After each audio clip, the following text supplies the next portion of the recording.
الحمد لله وكفى والصلاة والسلام على خاتم الأنبياء.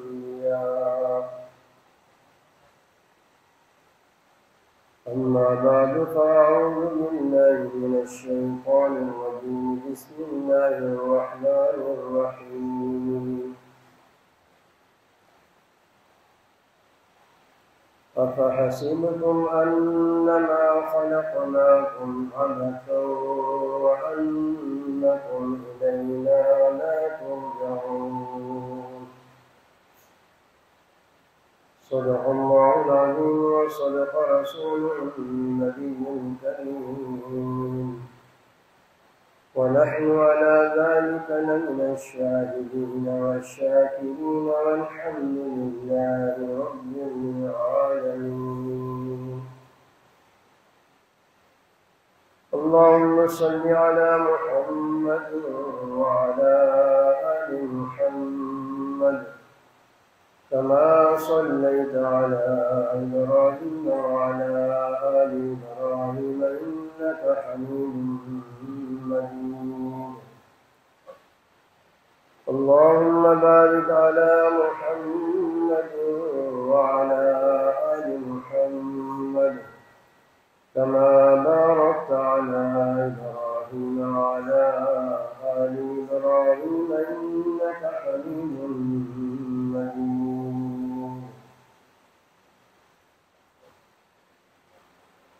سامعین گرامی قدر،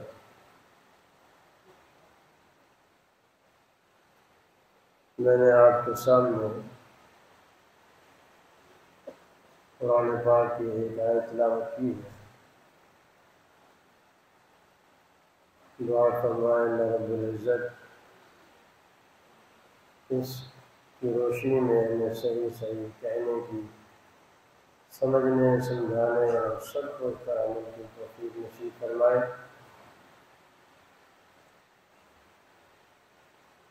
اللہ رب العزت فرماتے ہیں کہ کیا تم یہ سمجھتے ہو کہ ہم نے انسان کو ایسے ہی بیکار اور فضول پیدا کیا ہے؟ ایسا ہرگز نہیں ہے، بلکہ تم سب نے ہماری طرف لوٹ کر آنا ہے۔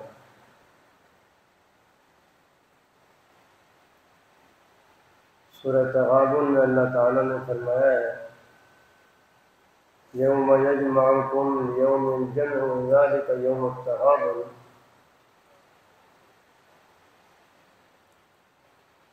قیامت کے دن ہم ساری انسانیت کو جمع کریں گے۔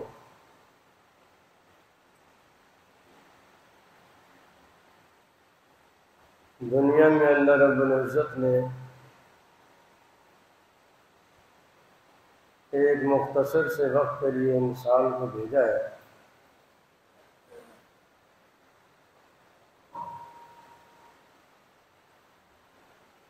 اور ایک آزمائش کے لیے اللہ تعالیٰ نے انسان کو پیدا کیا ہے۔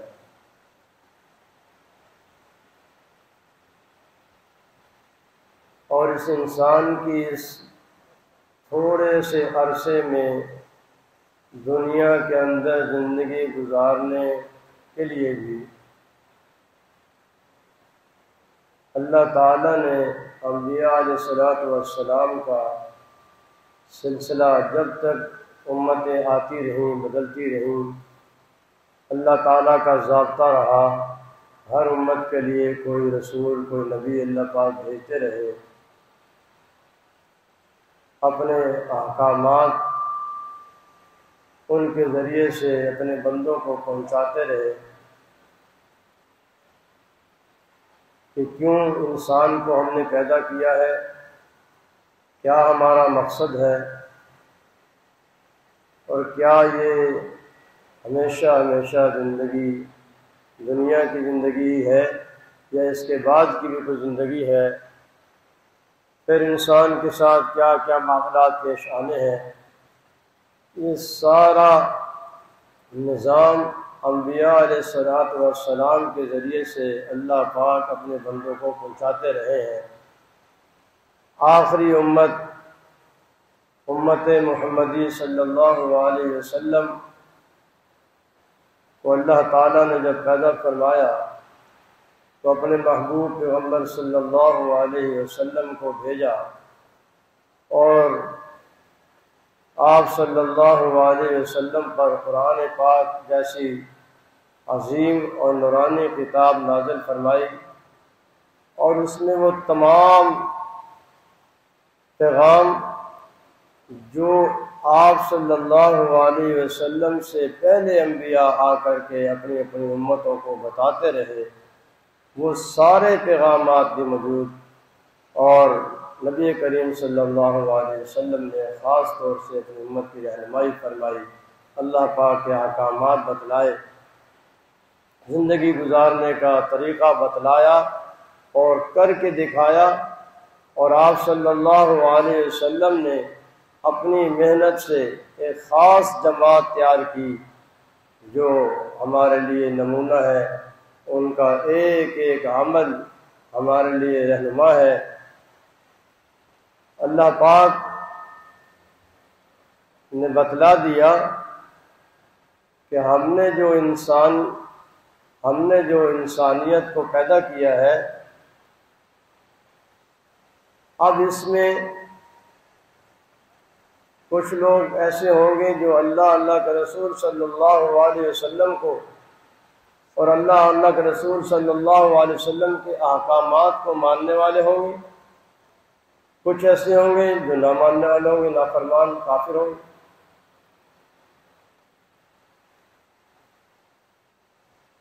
آخرت میں بھی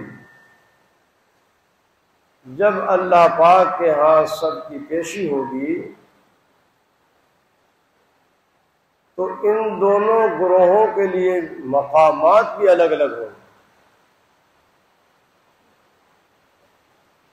ان الذين كفروا من اهل الكتاب والمشركين في نار جهنم خالدين فيها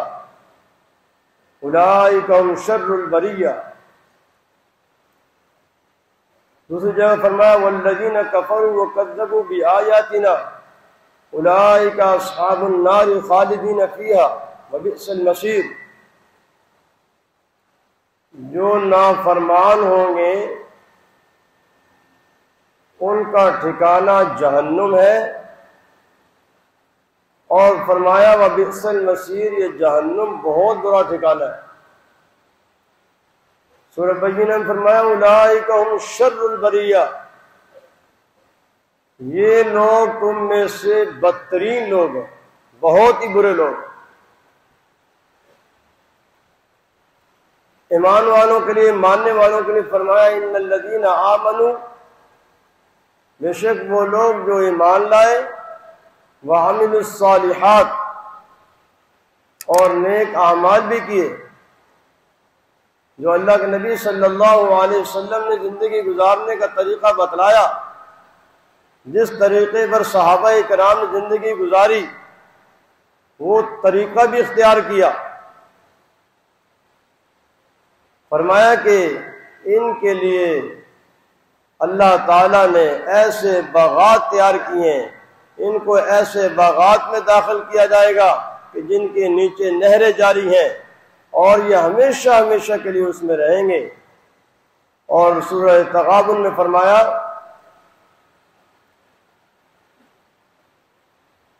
کہ یہ ہمیشہ ہمیشہ اس میں رہیں گے، اور یہ ان کے لیے بہت بڑی کامیابی ہے۔ ذالک الفوز العظیم، یہی کامیاب لوگ ہیں۔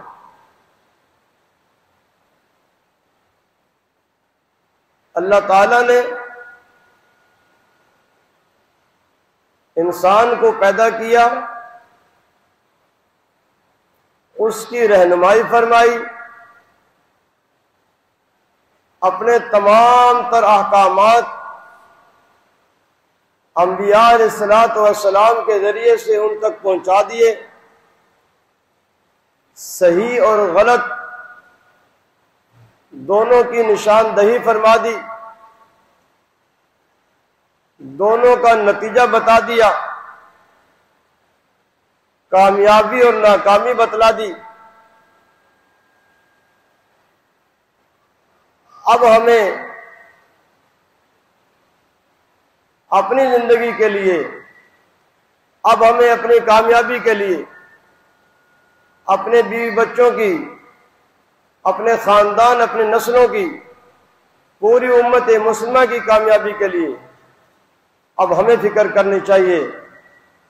کہ جب اللہ تعالیٰ صاف صاف بتلا رہے ہیں کہ کامیاب لوگ یہ ہیں، ناکام لوگ یہ ہیں، ان کا ٹھکانہ جہنم ہے، ان کا ٹھکانہ جنت ہے، یہ کامیاب ہے، یہ ناکام ہے،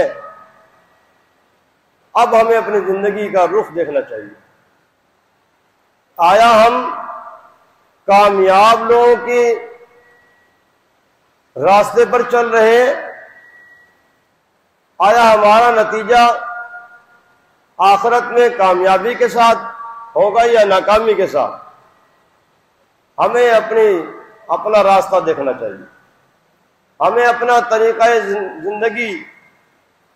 جانچنا چاہیے، نبی کریم صلی اللہ علیہ وسلم کی زندگی کے ساتھ، صحابہ کرام کی زندگی کے ساتھ جانچنا چاہیے، کیونکہ اللہ کے نبی صلی اللہ علیہ وسلم، آپ صلی اللہ علیہ وسلم کے صحابہ یہ وہ لوگ ہیں کہ جن کو اللہ تعالیٰ نے رضی اللہ تعالی عنہ کہہ کر دنیا میں بتلا دیا کہ یہ جنتی لوگ ہیں، ہم ان سے راضی، یہ ہم سے راضی۔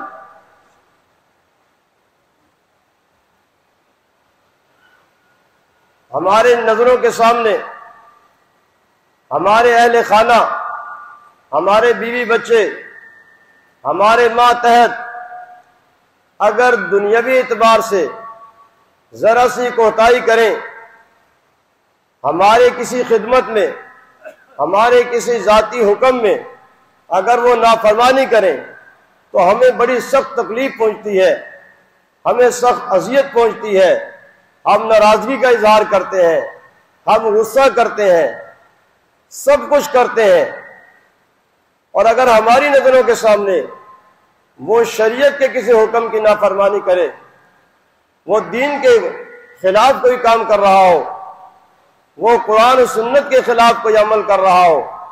تو ہمارے سر میں جوں بھی نہیں بھینگتی، ہمیں کوئی پریشانی نہیں ہوتی، ہمیں کوئی ناراضگی نہیں ہوتی، ہم اس پر کوئی غصے کا اظہار نہیں کرتے، تو یہ عمل صحیح نہیں ہے۔